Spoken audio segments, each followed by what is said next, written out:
Guys, I'm back, and I got something new to review. I didn't expect to review it, but since I pulled out some other stuff that I wasn't planning on review, I did it. So, perfect example is the Terminator 2 Judgment Day toy line. So, I wanted to show that to you because it hasn't been in any of my videos, but I was not really planning on doing it, but I just kind of had to, because this year was kind of a big year for Arnold, and next year it'll be a big year for Arnold.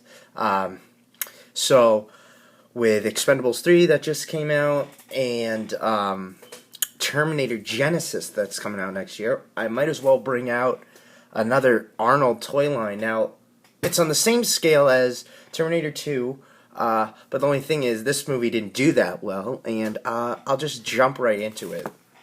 So here it is, Last Action Hero from 1993. This was from Mattel. Honestly, I'll tell you why I got it, but first off, if you don't know what Last Action Hero is, it was Arnold's film that was right after Terminator 2. It was going to be the big film of 1993. It was all this hype, all this money that went into this, and then it failed at the box office. And no one understood the premise of the movie. It was supposed to be one of those early films that was really making fun of itself and making fun of other action films. And it's kind of a shame because you could just see, like, the packaging of the toy is just awesome, you know. You could really tell that they put in a lot for it. But as I get into it, the movie that beat this was obviously Jurassic Park. It beat every movie that year. Of 1993, but the part that also sucked about this film as well, the toy line did terrible. If you find a lot of these on eBay, you'll most likely find price stickers on them, you know, discount price stickers like the clearance one, so it sadly didn't do that well. And also, I have to say, this is my third time collecting it. I collected this back in '06. Second time I collected it, I found there's all these weird flaws with most of the figures that I got in the vehicles. And third time, I had to be very careful of picking out the figures, so I made sure there was no flaws. I think I annoyed the eBay people who were selling this stuff because I got it all off eBay, and, you know, I wanted to make sure I was getting it.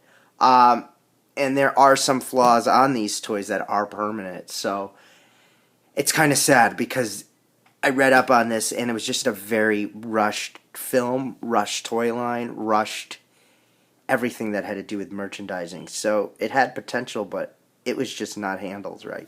So this is one of the villains from the movie. This is one of my favorite figures. This is Axe Swingin' Ripper. Really cool. Comes with an axe hat. And they kind of add things, and this didn't make it do well either, is that they tried to make it look like the Grim Reaper with the axe and the cape and the top hat or something like that. And the other thing that I think is really cool, and somewhat kind of saves it since now the film and the toy line has been kind of like cult favorite, not really for collector's value, just to kind of have as, you know, just something fun to have, is this packaging. This packaging is very appealing. I love the little creed on the back there, as you could see. And they give you a little thing about the character, how it's all artwork. I mean, they just don't do packaging like this anymore. But even though this isn't really worth really anything, you could get them pretty cheap on eBay. I think they've only gone up in value a little bit. I think like 5 years ago, you could get these for like $5 to $7 each. Now it's like 10 to like 15. Not really a jump. Vehicles are the most expensive ones, and the Talking Arnold figure. But as you can see, I mean, it's really cool. It's just bad that the history that it kind of holds on it, as you could see, or as I told you.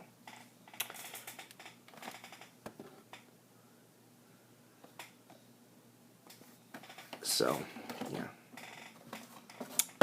Anyways, so yeah, this is the Axe Swingin' Ripper. Next video, I will show you the packaging.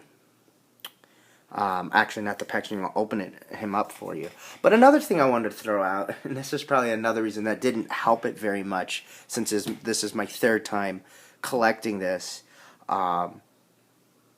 is that they stitched this cape into the plastic. So in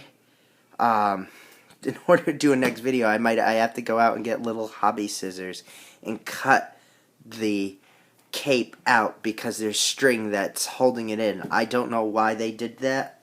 It's weird. I've never seen that before.